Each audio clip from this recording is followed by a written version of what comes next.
I'm Hannah, a 30-year-old working housewife.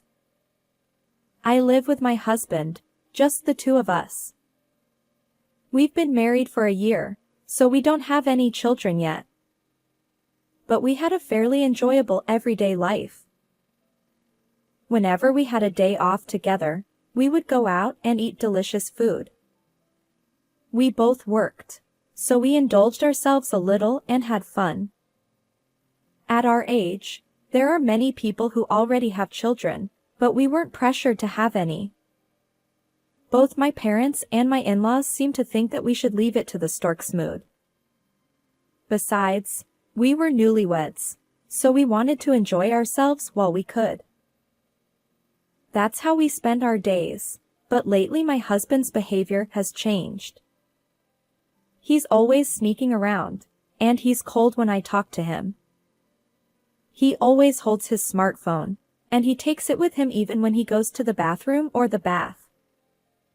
When I pointed it out to him, he got very angry. Hey, don't you think you're playing with your phone too much?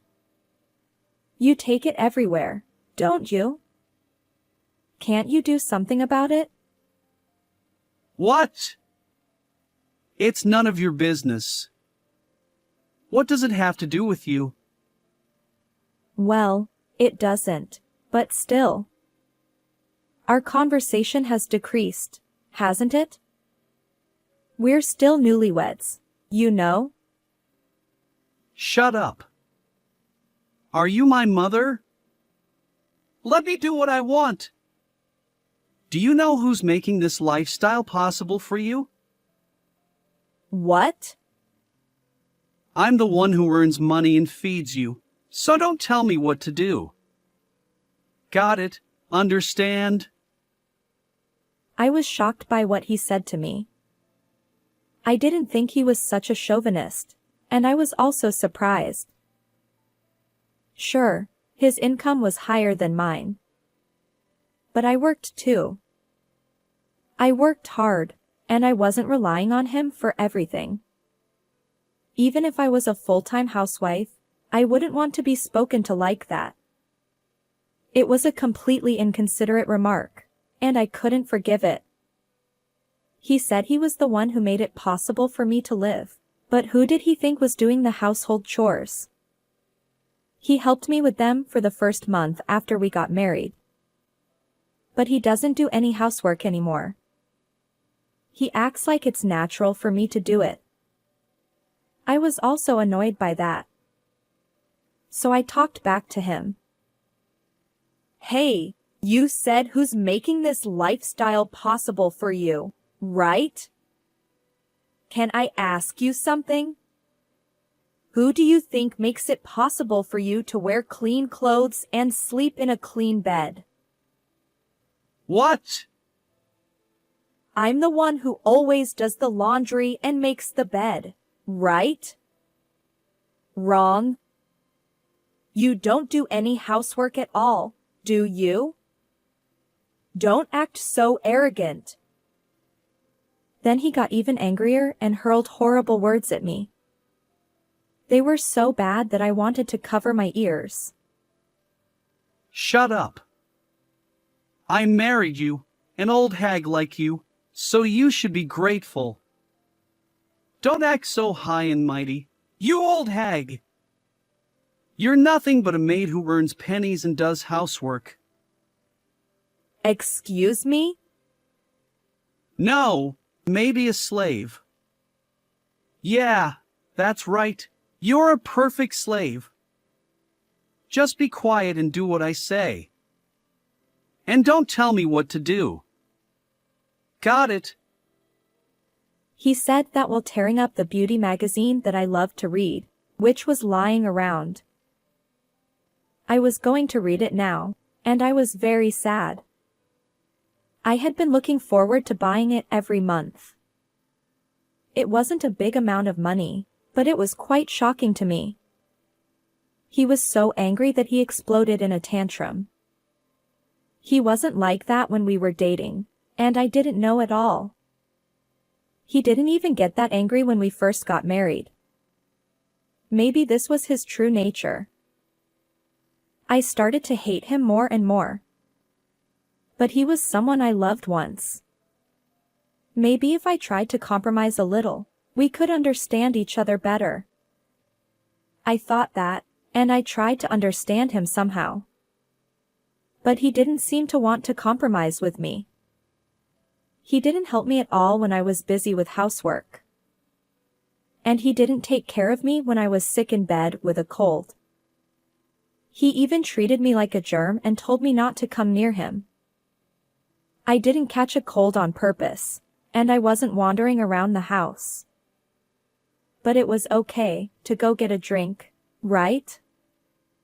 He frowned when he saw me standing in front of the fridge. I felt so hopeless and sad. After that, our relationship didn't improve much. But he bought me a bouquet of flowers for my birthday. Maybe he was trying to compromise with me after all, I thought, and I was happy. I put the flowers in a vase and changed the water regularly. He loves me. Just thinking that, I felt like I could understand him better. As the end of the year approached, there was talk of visiting my in-laws' house. My husband seemed very excited about it. However, as a nurse, it didn't matter to me whether it was the end of the year or not. Since I couldn't take time off, we decided that my husband would go alone. He works for a major company, and it seems he can take time off relatively easily. My husband happily announced that he would spend 4 days at his parents' house. Well then, I'll head to my parents' place. Sure, I understand. Sorry, I can't go. No, it's fine.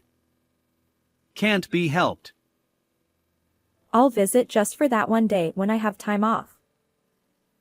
Got it. And so, my husband set off for his parents' house at the end of the year. I headed to work since I had my job. His parents' house is in the neighboring state, about an hour and a half away by car. So, I decided to make the effort to go even on the days I had time off. I work in the emergency department of a general hospital, and the end of the year is especially busy. Patients with acute alcohol poisoning, sudden fevers, and injuries kept coming in. Since we only handle emergencies during the New Year period, both doctors and nurses were exhausted. I was managing such a hectic workload when I suddenly developed a fever at work. After being examined by a doctor, it turned out to be influenza. Feeling terrible and not wanting to risk spreading it to other staff or patients, I was told to go home. Even though it was my night shift, I felt apologetic. Thinking that luck wasn't on my side, I decided to head home. Well, my body was exhausted, so I planned to rest and sleep. And so, I finally arrived home. I unlocked the door with a click and stepped inside. That's when I heard the sound of the shower. Our house has a bathroom right near the entrance. So, the sound of the shower was clearly audible. As I stepped inside, I caught a faint scent of perfume I had never smelled before. I realized everything, but for now, I decided to send my husband a message. Somebody is in the house. Hey, what should I do? It must be a burglar. Run away now. Okay. He must be cheating on me, I'm sure of it. And with some woman I don't know, in this house. He didn't love me after all. I was so happy when he gave me that bouquet of flowers that day. I felt betrayed and full of anger. But I quietly closed the door of the house. I didn't want them to notice me, so I closed it as quietly as possible. Then I contacted all of his relatives on his side. Of course, his parents too. Our house is an apartment, and the parking lot is a multi-story one. So they wouldn't find out if I called from there. After waiting in the car in the parking lot for a while, relatives and in-laws arrived. They had quite angry expressions, especially my mother-in-law, who looked furious. And when I gently opened the door again, my mother-in-law burst into the bathroom. What are you doing? Oh no! Eek! It seemed that my husband and his young affair partner were playing in the bubble bath. Perhaps they had already showered.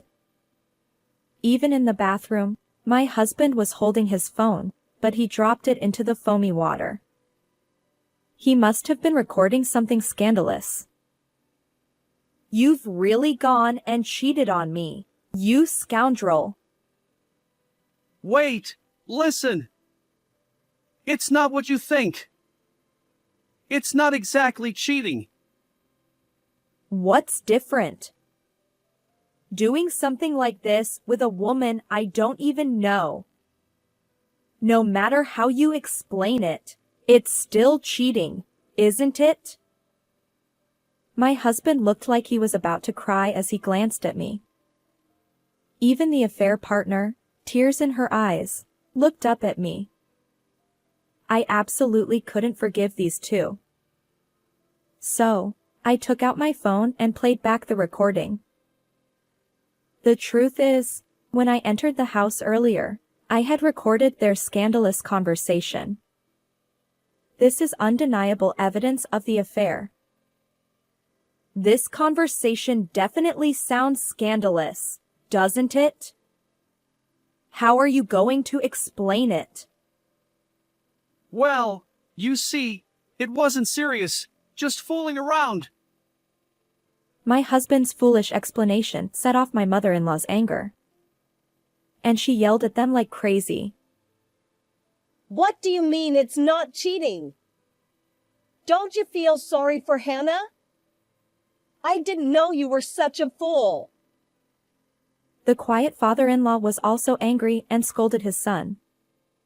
He was very gentle, but I was surprised to see him so angry. And the relatives around them also started to blame them. The husband was cowering in a shameful state. The mistress had already started crying.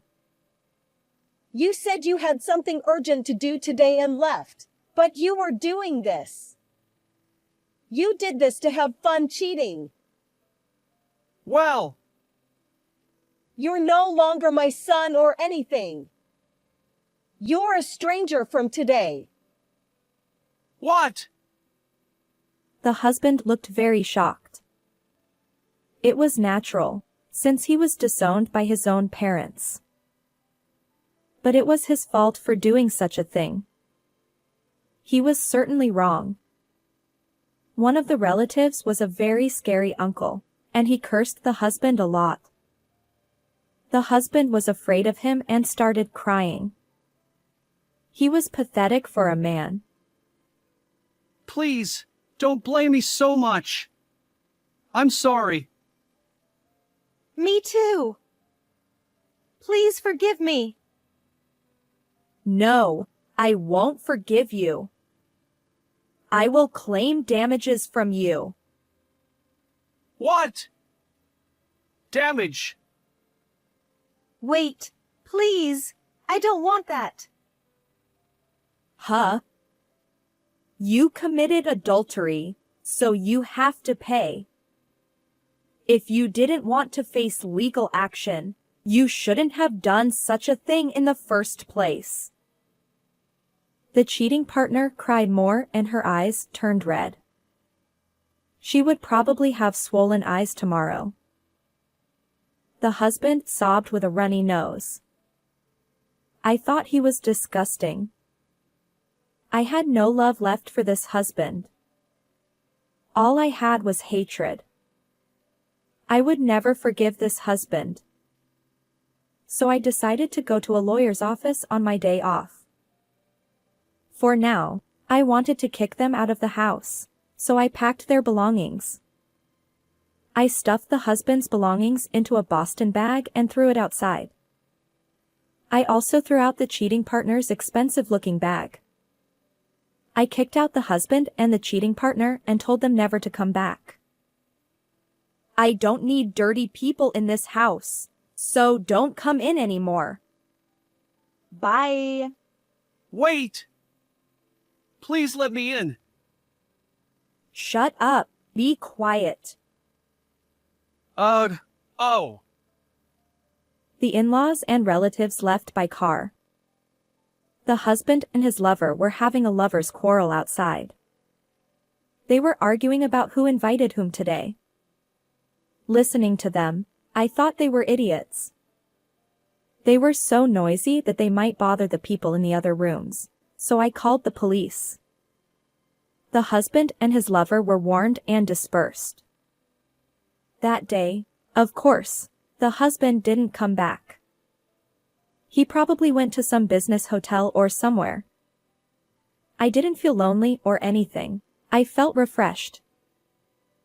More than that, I had a fever and felt terrible. When I was yelling at my husband, I had forgotten that I had a fever, but I remembered it. I felt drained, so I changed my clothes and collapsed on the bed as soon as I got there.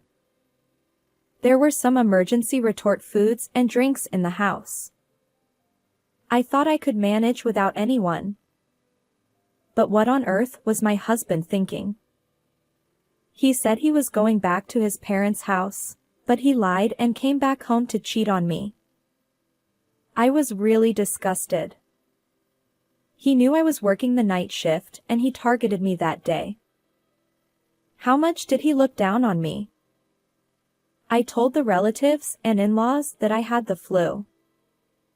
I felt sorry for them if I had infected them because I was there. But I didn't hear from them for 2 days, so they must have been fine. But on the 3rd day after I kicked out my husband, he contacted me. He said he had a fever and felt terrible. He must have caught the flu. I wore a mask and stuff, but I must have infected him somehow. And his lover was also delirious with fever. They had a fight, but they were staying at the same business hotel. They both couldn't move and asked me to help them. Despite feeling bad too, what were they talking about? Genesis and I have a high fever and are delirious. Please come and take care of us. I'm sick with the flu too, so no way. Besides, what are you saying after cheating on me? Don't say that. You're a nurse, right? You're so cold. Did you think I would do anything for you because I'm a nurse? I'm a human being too. I don't want to take care of you. Do whatever you want. So you're saying it's okay if I die? Yes, go ahead and die. I don't care, and besides, you won't die so easily. You have thick skin, don't you? How could you? Oh, by the way, I'll go to the lawyer's office when I get better. I have a day off on Monday. Maybe I'll be fine by then, right? Hey, are you serious about asking for compensation? I can't pay that. I gave a lot of money to Genesis. I don't care. You gave it to her willingly, right? I'll make you pay even if you have to borrow money. Be prepared. And I went to the lawyer's office when I recovered from the flu. I divorced my husband and got compensation from both of them. The lawyer helped me in a favorable way and I was able to get divorced. And I got a lot of money from both of them. My ex-husband had given a lot of money to his mistress, so he ran out of savings after paying me. And his mistress had a fiancé even though she did such a thing. So she had to pay him too. They deserved the punishment from heaven, and I couldn't stop laughing. After that, my ex-husband who recovered from the flu went to apologize to his parents' house. But they turned him away. He contacted me again. He wanted me to let him in the house. But I had no intention of doing that. I decided to move out quickly. My ex-husband said he was supporting me, but I was the one paying the rent. Of course, I was the one who signed the contract. So I was free to move out. I had his parents pick up his stuff. My mother-in-law kindly accepted it and I was grateful. After that, I deleted his contact information. But I heard from a friend that he lost his job and disappeared. His mistress was a coworker of his, but she was harassing other women.